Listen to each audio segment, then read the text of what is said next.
Afghanistan kini menunggu sebuah babak baru di bawah kendali Taliban.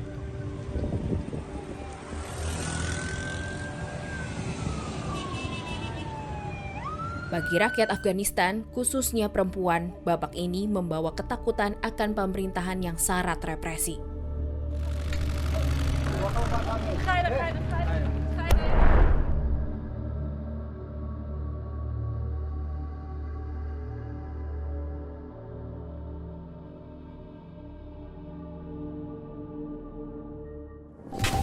We're just going to bring you these live and exclusive pictures here from inside the presidential palace. 15 Agustus 2021, Taliban menduduki istana negara Afghanistan. Menyusul, Presiden Ashraf Ghani justru melarikan diri ke Tajikistan. Euforia Taliban saat itu justru membuat ribuan rakyat Afghanistan berbondong-bondong menuju bandara Kabul untuk melarikan diri dari negaranya. په کوم ورځ له کومې ورځې راهیسې چې طالبان کابل ته رادننه سوي دي او د افغانستان په هیواد باندې دوی تسلط لري او خپل بیرغ یې پورته کړی دی تر شل الا 15 ورځو پورې زه د ما په شمول ټولو همکارانو مې ټولو ملګرو مې کورنۍ مې دوستانو مې روحي حالت ډېر زیات خراب شوی و او ټولو خپل روحیه له لاسه ورکړې وه. حتی ټولو فکر کول چې شاید دا یو خوب یو خیال شاید موږ له خوبه راپاڅېږو. The situation, looking at it right now, the biggest fear and concern is that it will continue to get worse without paying attention and putting in leverages for pressure, both domestically and internationally.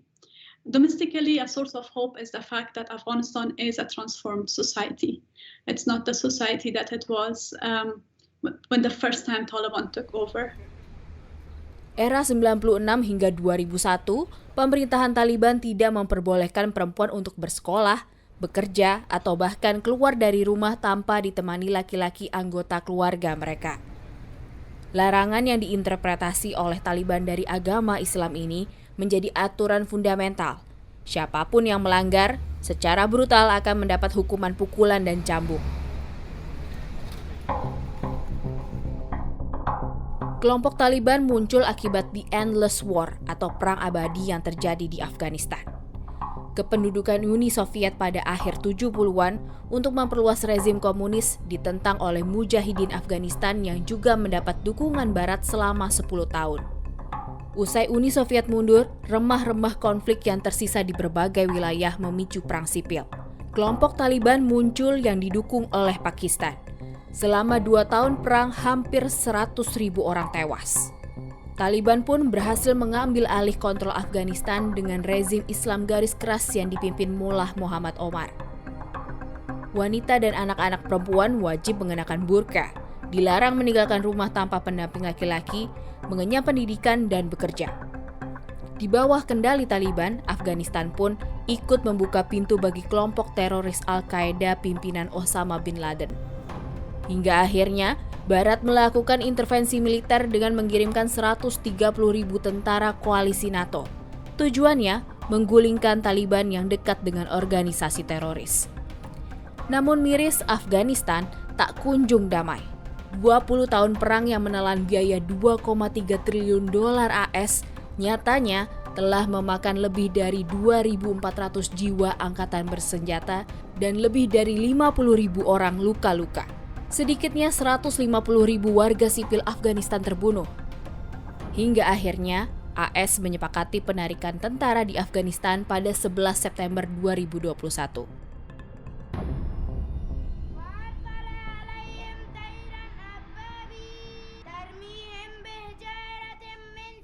Walau begitu, intervensi Barat selama 20 tahun membuat berbagai bantuan kemanusiaan dapat masuk ke Afghanistan. Peluang masyarakat Afghanistan mengakses pendidikan berkualitas meningkat. Setidaknya dari 9,2 juta anak yang mengenyam pendidikan, 40%-nya adalah perempuan. UNESCO mencatat tingkat melek huruf di Afghanistan kian menjanjikan, walau masih ada jurang gender antara laki-laki dan perempuan. Gambaran serupa juga terlihat dari akses kesehatan dan perawatan medis yang juga kian membaik. Jumlah ibu dan bayi yang meninggal saat persalinan berkurang drastis, walau tetap memiliki jumlah angka yang tinggi.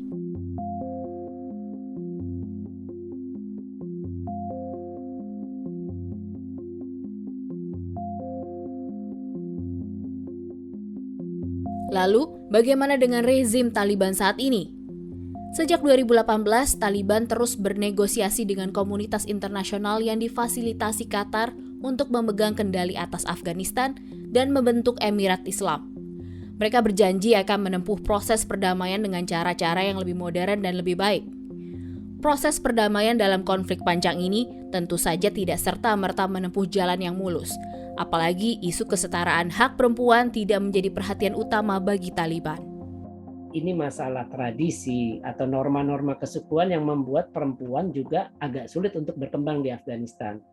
Dan harus dilihat juga bahwa dari segi ideologi agama, Taliban itu sangat bertolak belakang dengan ISIS. ISIS nggak mengizinkan perempuan pendidikan. ISIS nggak mengizinkan perempuan keluar rumah. Tapi kenyataannya wartawan-wartawan perempuan tetap bisa bekerja. Cuma memang ada sebagian orang-orang Taliban, yaitu tadi karena masalah tradisi kesukuan yang mereka akhirnya berpikir keras perempuan itu nggak boleh lebih maju dari laki-laki, mereka harus di rumah. Nah itu yang memang salah satunya menjadi tantangan terbesar sendiri. Di tengah janji Taliban, nasib perempuan dan anak perempuan masih belum menentu. Ditambah gejolak krisis ekonomi dan kelaparan yang sedang mengancam stabilitas Afghanistan. Banyak warga kehilangan pekerjaan sejak Taliban mengambil alih pemerintahan. Hal ini diperburuk dengan dibukukannya aset-aset Afghanistan di luar negeri oleh negara tetangga, Amerika, juga IMF yang nilainya hingga miliaran dolar AS. Mereka khawatir Taliban akan memanfaatkan aset ini untuk aktivitas terorisme. Bank pun membatasi aktivitas mengeluarkan uang untuk nasabah mereka, menyebabkan Afghanistan dalam ancaman bencana finansial. په تیرې میاشت کې د افغانستان اقتصادي وضعیت ډیر خراب دی چې له ولایاتو څخه مخکې له هغه هم ډیری وګړي د کابل ښار ته پارکو ته راغلي دي او دلته خپلې کډې راوړي دي همدلته پراته دي. دلته په هرو 10 کسانو کې لا په 10 کورنیو کې 9 کسه د خوړو لپاره یعنی سم غذایی مواد نه لري. زما په ګډون ډیری خپلوان او ملګري مو په همداسې یو حالت کې دي. په خپلو کې هم ژمی راتلونکی دی او نړیوال خپلو ژمنو ته چې د افغانستان د وګړو لپاره بشري مرستې وي هر څومره ژر ترسره کړي دا به د افغانستان خلک له لوی ناورین څخه وژغوري او دا مهال د افغانستان خلک اولیه مرستو ته چې خوراکي مواد دي پوشاکي مواد دي او د دې ترڅنګ صحي مواد دي ډیر زیات اړتیا لري. Di titik ini, nasib 35 juta warga Afghanistan lagi-lagi masih harus bergantung pada komunitas internasional hingga organisasi kemanusiaan yang juga memiliki kepentingan kompleks terhadap Afghanistan.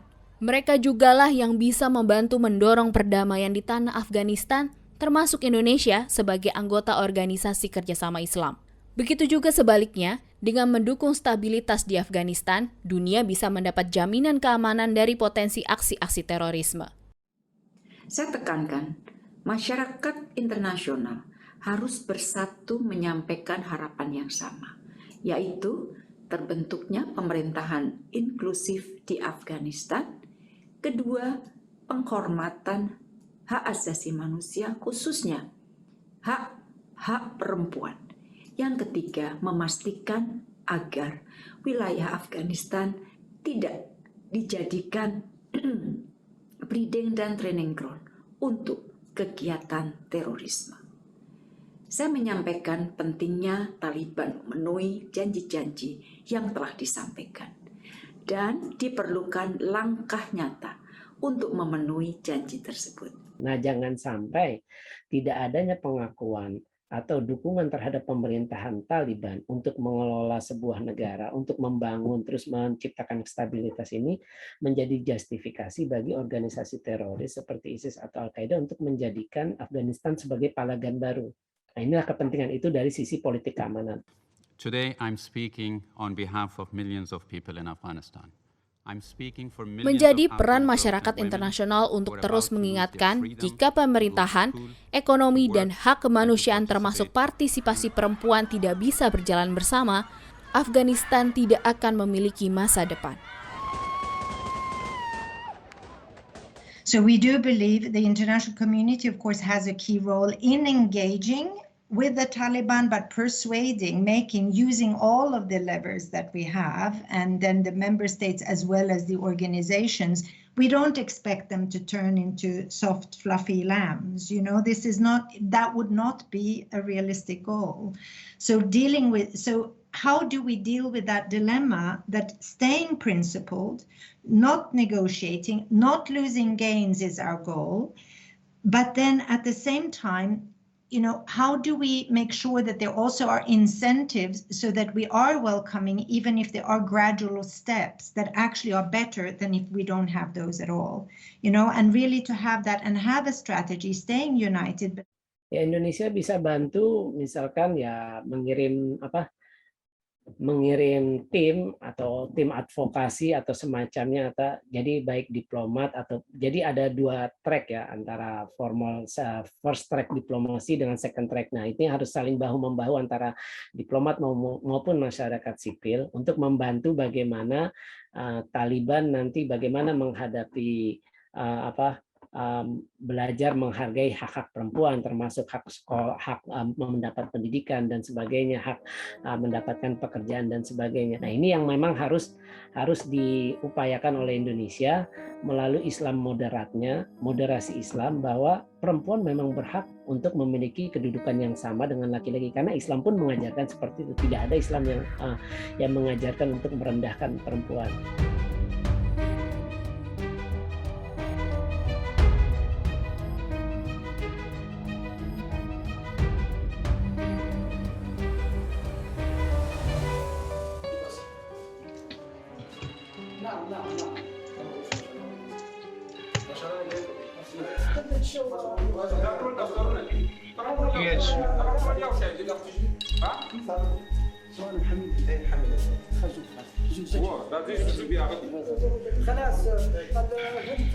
چتوي دوی به سړکونو ته راوځي، بیا به هم لاریونونه کوي تر دې چې وتوانیږو په نړیوالو باندې فشار راوړو او نړیوال هم وتوانیږي طالبانو باندې هغه فشارونه زیات کړي چې زموږ دغه حقوق موږ ته راکړي. او زه فکر کوم چې دا زموږ لپاره یو ډیر مثبت او یو ډیر ښه ګام و. But it seemed to reassure our international partners for some reason, saying, oh, we have changed, but we would see it's not an option for a woman to have a public life. It's not an option for a woman to have a job outside the house. That's what life looked like for women in Taliban-controlled areas in the past 20 years. So I think if we let Taliban be, that's what the future can look like. That's what we can realistically expect.